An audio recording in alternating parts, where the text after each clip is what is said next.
Hey everyone, you're listening to Ankur Warikoo on Woice with Warikoo. On this podcast, I talk to you about entrepreneurship, how to grow in life, manage personal finances, handle failures, and a lot more things that just come to my mind. The episode begins.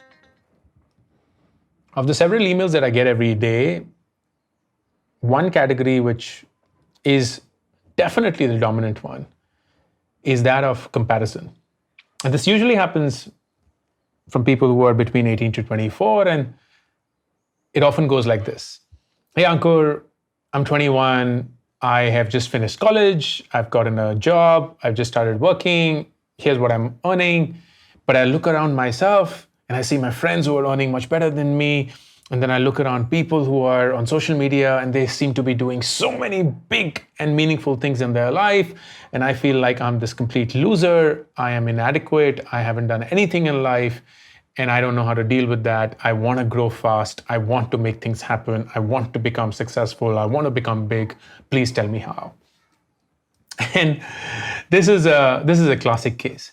So here's what I'm going to do in this podcast. I'm going to break this down into three things. Number one, is this a recent phenomenon? Is this something that's happening in the world right now? This feeling of missing out, this FOMO that just seems to be all pervasive and is all around us? Or is this something that's always been there, but we're experiencing it in a very different fashion? Number two, what does it really mean for you? When you compare yourself with others, what does it really do to you? And then number three, we all know that we don't want to compare ourselves. Maybe some of us actually believe that comparing ourselves will push us, motivate us, inspire us to do bigger things.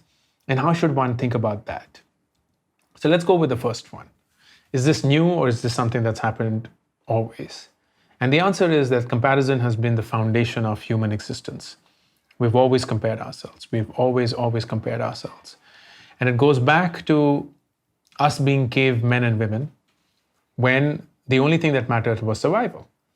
We cared about our survival. We cared about not getting eaten by an animal. We cared about not being killed by someone else who's an enemy. And that's why the only thing that we were constantly doing is comparing ourselves with someone else to make sure that we were stronger, that we were fitter, that we were better. Because that was the only way that you survived. If you were stronger than someone else and you were constantly comparing yourself, you had a better chance of survival. But here's what has changed in the last few years, decades. The scale of comparison has changed. So I remember growing up in the 1980s, 1990s, my comparison was what? People who used to stay around me in my colony, the people who used to be in my class in school, and that was what?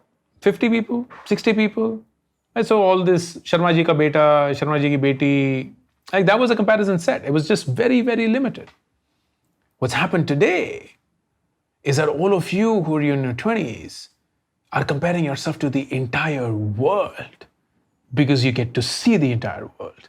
Not just the world which is built by celebrities. You're not just comparing yourself to rich kids and Ambani's son and daughter. You're comparing yourself to some person out there in some other city, or maybe the same city as yours, who's killing it on, say, YouTube, who's killing it on, say, Instagram, who's killing it in, say, academics.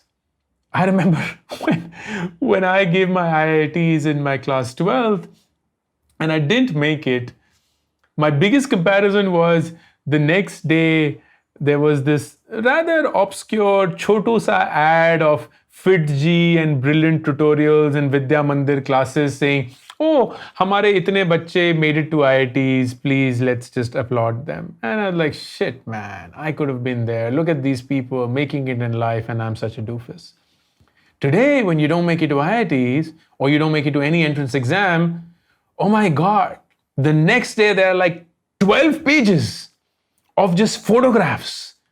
Every person who you are jealous of, who made it to the exam, literally laughing at you, showing their middle finger at you saying, ha ha ha, look at us making it, all cool dudes and dudettes, and look at you, the loser who didn't make it.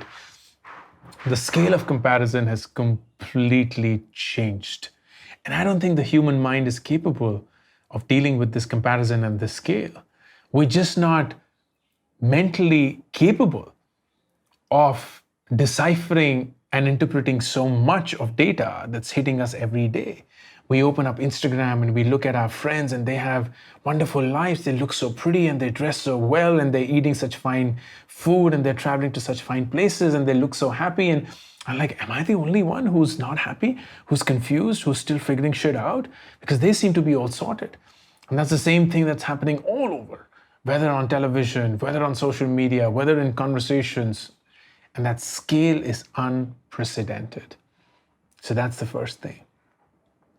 And then what happens is it paralyzes us. We may want to believe that comparison is a great way for us to be moving forward, but it in fact paralyzes us. And that's because the scale of comparison has shifted. So the length or the gap between where you are and who you're comparing yourself with has also become far wider. When I was growing up, my comparison was kids from my school. And I was like, okay, I am here, but the best kid in school is, even if I'm last in class, is what? 50 steps away from me? That seems like, okay, if I've worked hard, maybe I can cover that up and be like 20 steps away from that person. But if you're 21 today, you're suddenly comparing yourself with a millionaire YouTuber who is, 14, 15 years of age. And you're like, holy shit, how am I going to ever cover this gap up? And the answer is you're not. You're not going to have anything that covers that gap up, my friend. But that doesn't mean that you don't have a chance. However, when you compare yourself and at such scale, you're only paralyzing yourself. You are only paralyzing yourself. And that is the scary part. Because it suddenly feels like this is not within your reach. It feels like there is no point of even starting. There's no point of even attempting. There's no point of even trying to get there because there's no hope in hell that you will get there. And that changes everything. Which brings me to the third and the last point. I got an email a week back from someone who was like, I'm 21 and I feel like a complete loser. I feel like I haven't done anything. And then I look at people all around me. I look at Neeraj Chopra, who at the age of 23 is the Olympic gold medalist. And I'm like, what the hell am I doing with my life? And I don't know how to respond to that.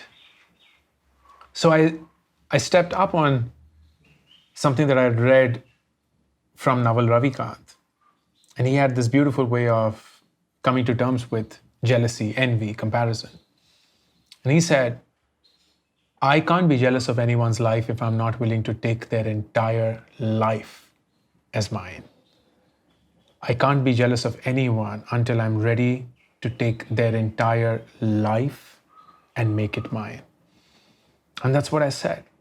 I told them, hey, if you are comparing yourself with Neeraj Chopra, for example, who at the age of 23, yes, commendably, has gone on to win an Olympic gold medal, is suddenly being adored, looked at by the entire world, and being praised, being applauded. Don't ask yourself, how can you get to that point? Ask yourself, are you ready to take Neeraj Chopra's entire life as yours? Which means practicing for 13 years to even get to this point with the level of intensity that he has gone through all these years. Are you ready to do that? Are you ready to give up your personal privacy, which he no longer will ever have? Because he'll be surrounded by people. He'll never be able to lead a normal life, if you will. And that is the price that he will have to pay for being an Olympic gold medalist. Are you willing to face the pressure of performance from here on, where every competition he performs, the entire country will be rooting for him and will expect him to win. And if he doesn't, he may be not looked upon as favorably as he was when he just won this medal. Are you willing to live with that confusion, that anxiety, that javelin throw may be a profession for what? The next 3 years, 4 years, 5 years, perhaps 10. But what after that?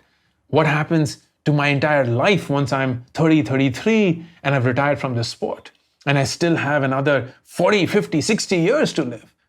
Maybe not have a plan. Are you willing to take Neeraj Chopra's entire life as yours because you happen to compare what he has done in that moment and you feel jealous or envious. And the same thing goes for all of your friends. For anyone that you're comparing your life with, are you ready to take their entire life? Because it's not convenient. You can't just pick and choose. It's not modular. You can't say, oh, I want this person's smile, this person's body, this person's sense of humor, this person's money, this person's looks, and I'm going to make this nice concoction. No. Once you get that clarity, it suddenly makes things a lot clearer. At least it does to me. Because now I know I don't want to be comparing my life to anyone else's. I am so happy with the entire structure that my life has because it has portions that make me happy. It has portions that I still have to work upon, but I'm happy with my life because when I compare it to someone else's, I see that they have some things that I don't have, but they also don't have a lot that I have. And that makes it okay. It just suddenly makes it okay. And I, at the end of it, recognize that the only person who has exactly the same capability, the same opportunity, the same temperament, the same personality that I do is me, myself. It's the only other person. So if I can compare myself to anyone else, it can only be to my own self, to who I was yesterday. And asking myself this question, am I better than who I was yesterday? Am I better than who I was yesterday? And if the answer is no, then I'm not growing. Then I will not be able to beat anyone else. Forget, because I'm not able to beat my own self. And if the answer is yes, then I have grounds of moving forward. And that just puts my mind at ease. I implore you, request you, plead that you think of the fact you are living in an era where comparison is at an unprecedented scale. So it's not your fault that you feel shitty and small.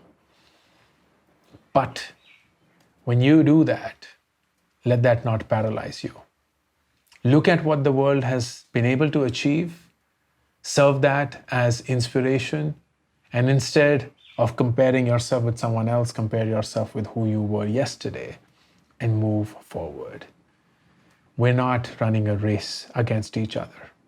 We're only running a race against ourselves. In fact, I'd argue that most of us are not even running. We're walking, we're waiting, we're dragging, we're sleeping, we're lying down, we're doing whatever we want to do because it is our life. And it doesn't matter what someone else is going through. What matters is whether we are happy where we are in life. And if comparison makes you unhappy, then that's the worst form of pain you can inflict upon yourself. All the best. To be notified of upcoming episodes, be sure to subscribe and follow the show on this app right now. Also, don't forget to rate and review the show because that just feels nice. Thank you. If you like this podcast episode, then please remember to subscribe to the channel because every week you will be notified.